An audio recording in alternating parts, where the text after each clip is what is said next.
जय हिंद, वंदे मातरम, जय श्री राम। जो भारतीय माने, जो महापुरुष माने, जो क्रांतिकारी माने, जो बलिदानी माने निजर जीवन को निछावर करचंती केवल भारत को स्वतंत्र करने, भारत को स्वाधीन करने शह शह वर्ष धरी भारत उपर अनेक विदेशी विधर्मी आक्रांता माने आक्रमण करचंती, भारत को लुटिचंती। से मुगल हो, डच हो, इंग्रेज हो, ए सबू विदेशी विधर्मी माने भारत सहित अनेक अकथनीय अत्याचार करचंती, भारत को अनेक वर्ष धरी गुलाम करचंती। आमे माने काहाकू प्राधान्य दबा?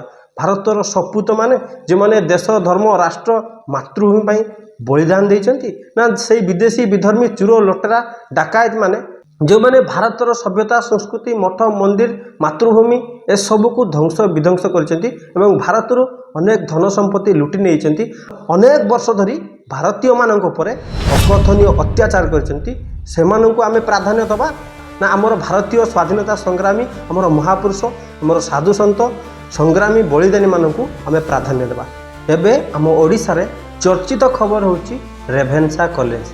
रेभेन्सा कॉलेज रो नाम परिवर्तन हो, जो निहित स्वार्थहीन राजनीति ए सबुरु ऊर्ध्वरे उठी आमे समस्त होचु भारतवासी, भारत मातार संतान। कारण भारत को स्वतंत्र करने, स्वाधीन करने अनेक बलिदानी, अनेक स्वाधीनता संग्रामी, अनेक क्रांतिकारी निजर सबू किछि निछावर कर दिचंती। केवल भारत को केमिति स्वतंत्र करेबे, भारत को केमिति स्वाधीन करेबे, निजर धन यौवन जीवन निजर सबू किछि निछावर कर दिचंती केवल भारत को स्वतंत्र करने, भारत को स्वाधीन करने। सेति पई 22, 23, 25 वर्षर युवक माने भारत को स्वाधीन करबार निशारे देश प्रेमरे मतुवाला है हसी हसी निज जीवन को देश पाई मातृभूमि पाई उत्सर्गीकृत करचंती। हसी हसी फांसीर दौड़ी को चुंबन करी फांसी खुंटरे झोली जाइचंती।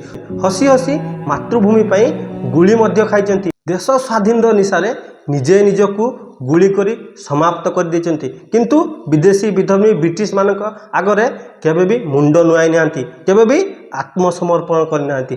मातृभूमिर वीर सपूत माने जो माने देश को स्वाधीन करने, स्वतंत्र करने ए सबू महान कार्य करचंती। आपण माने स्थिर मस्तिष्क रे थरे विचार करंतु, जो स्वाधीनता संग्रामी, जो महापुरुष, जो वीर क्रांतिकारी माने हसी हसी निज जीवन को बलिदान देचंती, सेमानको आत्मा आज कौन कहथिबो, से माने ऊपर रही कौन विचार करथिबे। जो भारतीय मानक पाई से माने हसी हसी आज निज जीवन को निछावर करचंती, से भारतीय माने आज भी गुलाम अछंती। सेमानको मानसिक आज भी गुलाम अछि। ता नुहे तो कौन जो माने आम देश, आम सभ्यता, आम धर्म, आम मातृभूमि, आम मठ मंदिर, आम सभ्यता संस्कृति को नष्ट भ्रष्ट करचंती, जो माने आम भारतीय मानक ऊपर अकथनीय अत्याचार करचंती। अनेक अकथनीय अत्याचार जे सब आमे कल्पना करि परिबा नै। एते सब अत्याचार भारतीय मानक ऊपर करचंती। एते सब अत्याचार कला परे आम भारतीय मानक धन संपत्ति को लुटी विदेश को रप्तानी करचंती। से चुरो लुटेरा टाउटर डकायत जिहादी से मानक सपक्ष रे आज भारत रे अनेक लोक तांको सपक्ष रे उकिलाती करचंती, सेमानकु सहयोग करचंती। ताहा नुहे तो आउ कोन सेमानक ना रे रास्ता घाट, स्कूल, कॉलेज, पार्क ए सबु कोन पाई रहिबो? आपण माने थोड़े विचार करंतु। जो विदेशी माने, जो विधर्मी माने, जो जिहादी, जो जाहिल माने, जो आक्रांत माने भारत रे आसी आम सबु किछि नष्ट भ्रष्ट करचंती, सेमानक ना रे कौन पाई स्कूल, कॉलेज, यूनिवर्सिटी, रास्ता घाट, पार्क ए सबु कौन पाई रहिबो? आपण माने थोड़े विचार करंतु। दुनिया रे 7टी आश्चर्य अछि, ए होछि 8 नंबर आश्चर्य। यह केवल भारत रे देखिया पाई मिले। भारत रे से विदेशी विधर्मी जाहिल मानक सपक्ष रे अनेक जयचंद, ज्ञानचंद, सेकुलार, धर्म विरोधी, हिंदू विरोधी, सनातन विरोधी, देश विरोधी शक्ति माने सदा सर्वदा सेमानक सपक्ष रे आवाज उठांती। केवल निज हीन मानसिकता, हीन राजनीति, निजर निहित स्वार्थ पाई माने आज भी गुलाम अछंती। मानसिक रूपे आज भी गुलाम अछंती। वास्तविक रे यह कौन स्वतंत्रता, यह कौन आम स्वाधीनता? अगस्ट 15 रे, जनवरी 26 रे केवल भाषणबाजी करवा, साइकल रे, छाती रे, कांथरे, घरे, छात उपरे सबुआडे खाली तिरंगा फरफरे उड़े देले आमे स्वतंत्र नुहंती, आमे स्वाधीन नुहंती। वास्तविकतार स्वतंत्रता, वास्तविकतार स्वाधीनता होची आम विचार स्वाधीनता, जो आम कर्म एवं आम कथबार्ता उभय थे स्वाधीनतार झलक थिबा दरकार। आम केवल ना को भाषणबाजी करवा आम स्वाधीन अच्छु, आम ना को खाली भाषणबाजी करवा आम स्वतंत्र अच्छु, किंतु एबे भी अनेक लोक ମାନସିକ ଭାବେ ବୈଚାरिକ ଭାବେ ଗୁଲାମ ଅଛନ୍ତି। ତାହା ନୁହେଁ ତ ଆଉ କ'ଣ, ଏ ହେଉଛି ତାର ଉଦାହରଣ। ଖାଲି ରେଭେନ୍ସା କଲେଜ ନୁହେଁ, ଏଭଳିଆ ଅନେକ କଲେଜ ଅଛି, ଅନେକ ରାସ୍ତାଘାଟ ଅଛି, ଅନେକ ପାର୍କ ଅଛି, ଅନେକ ସ୍କୁଲ କଲେଜ, ଏ ସବୁ ବିଦେଶୀ ବିଧର୍ମୀ ଚୋର ଲୁଟେରା ମାନଙ୍କ ନାଁରେ ଅଛି। କ'ଣ ପାଇଁ ଏପର୍ଯ୍ୟନ୍ତ ଭାରତ ବର୍ଷରେ ଏସବୁ ନାଟକବାଜି ଚାଲିଛି? ଆମେ 75 ବର୍ଷରୁ ଉର୍ଦ୍ଧ୍ୱ ସ୍ୱତନ୍ତ୍ର ହେଲୁଣି, ସ୍ୱାଧୀନ ହେଲୁଣି, ସେଇ ଚୋର ଲୁଟେରା ଟାଉଟର ବିଧର୍ମୀମାନଙ୍କ ନାଁରେ ଆମ ସ୍କୁଲ କଲେଜ ରାସ୍ତାଘାଟ ୟୁନିଭର୍ସିଟି ପାର୍କ ଏସବୁ କ'ଣ ପାଇଁ ରହିବ? ଏହା ଆମ ପାଇଁ ଅତ୍ୟନ୍ତ ଲଜ୍ଜାଜନକ, ଏହା ଆମ ପାଇଁ ଅତ୍ୟନ୍ତ ଚିନ୍ତାଜନକ। ଭାରତ ମାତାର ସେହି ବୀର ସପୁତ କ୍ରାନ୍ତିକାରୀ ମହାପୁରୁଷମାନଙ୍କୁ ଆପଣମାନେ ସିଧାସଳଖ ଅପମାନ କରୁଛନ୍ତି। ଏହା ସିଧାସଳଖ ଦେଶଦ୍ରୋହ, ଏହା ସିଧାସଳଖ ରାଷ୍ଟ୍ରଦ୍ରୋହ, ଏହା ସିଧାସଳଖ ଧର୍ମ ସଭ୍ୟତା ସଂସ୍କୃତି ଦ୍ରୋହ, ଏହା ସିଧାସଳଖ ମାତୃଭୂମି ବିଦ୍ରୋହୀ କାର୍ଯ୍ୟ। ଏହିସବୁ ଦଲାଲ ଟାଉଟର ଚୋରମାନଙ୍କୁ ସିଧାସଳଖ କଠୋରରୁ କଠୋର ଦଣ୍ଡ ଦିଆଯାଉ। ଏମାନଙ୍କ ପାଇଁ ଏକ ସ୍ୱତନ୍ତ୍ର ଆଇନ ଅଣାଯାଉ। ଏହି ଗାଲୁଆ ଚୋର ଟାଉଟର ମାନଙ୍କୁ, ଯେଉଁମାନେ ବିଦେଶୀ ବିଧର୍ମୀ ଚୋର ଲୁଟେରା ମାନଙ୍କ ସପକ୍ଷରେ ଛିଡ଼ା ହେଉଛନ୍ତି, ଏମାନଙ୍କୁ ସାହସ କେଉଁଠି ମିଳୁଛି? ଏମାନେ ନିଜ ସ୍ୱାର୍ଥ ପାଇଁ, ହୀନ ରାଜନୀତି ପାଇଁ, ଦଳବଳ ପାଇଁ ଏତେ ତଳକୁ ଖସି ଯାଉଛନ୍ତି। ଏମାନଙ୍କୁ ଚାରି ଛକରେ ଛିଡ଼ା କରି ଏମାନଙ୍କୁ ସିଧା ଗୁଳି କରି ଦିଆଯାଉ ହେଇଛି। ସେ ମୁଗଲ ରୋଡ଼, ସେ ହୁମାୟୁନ ରୋଡ଼, ସେ ଜାହାଙ୍ଗୀର ରୋଡ଼, ସେ ଆକବର ରୋଡ଼, ଏଭଳିଆ ସବୁ ବିଦେଶୀ ବିଧର୍ମୀ ମୁଗଲ ମାନଙ୍କ ନାଁରେ ନାମକରଣ ହେଇଛି। ତାପରେ ବିଦେଶୀ ବିଧର୍ମୀ ବ୍ରିଟିଶ ମାନଙ୍କର ପାଳି। Xavier school, Joseph school, Mountbatten park, Mountbatten road, ରାଣୀ ଭିକ୍ଟୋରିଆ ପାର୍କ, ରେଭେନ୍ସା କଲେଜ, ଏଭଳିଆ ଗଣିଲେ ସରିବ ନାହିଁ। ଶହ ଶହ ହଜାର ହଜାର ସ୍କୁଲ କଲେଜ ରେଲୱେ ପାର୍କ ସେଇ ବିଧର୍ମୀ ବିଦେଶୀ ମାନଙ୍କ ନାଁରେ ନାମକରଣ ହେଇଛି। ଏସବୁକୁ ସମାପ୍ତ କରିବାର ସମୟ ଆସିଯାଇଛି। ଆମେମାନେ ସଚେତନ ହେବା, ସଜାଗ ହେବା।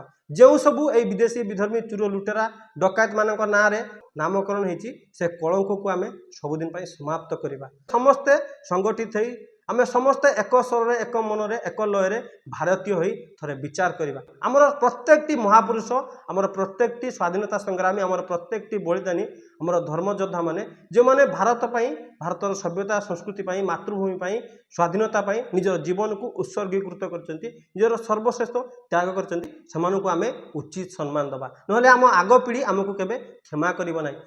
ଆଜିଠାରୁ ଗୋଟିଏ ବଡ଼ ବିରାଟ ଜନ ଆନ୍ଦୋଳନ ଆରମ୍ଭ ହେଉ। ଭାରତର ପ୍ରତ୍ୟେକ କୋଣ ଅନୁକୋଣରେ, ପ୍ରତ୍ୟେକ ଗଳିକନ୍ଦିରେ ଯେଉଁ ସବୁ ବିଧର୍ମୀ ଚୋର ଲୁଟେରା ମାନଙ୍କ ନାଁରେ ନାମକରଣ କରାଯାଇଛି, ସେମାନଙ୍କ କଳଙ୍କକୁ ସବୁଦିନ ପାଇଁ ପୋଛିଦେବା, ସେମାନଙ୍କର ଜୟ ଜୟକାର ବନ୍ଦ କରିବା, ସେମାନଙ୍କ ସପକ୍ଷରେ ଆମେ କେବେ ଛିଡ଼ା ହେବା ନାହିଁ। ଏଥିପାଇଁ କେନ୍ଦ୍ରରେ ଥିବା ବିଜେପି ସରକାର ଗୋଟିଏ ବିଲ୍ ଆଣୁ।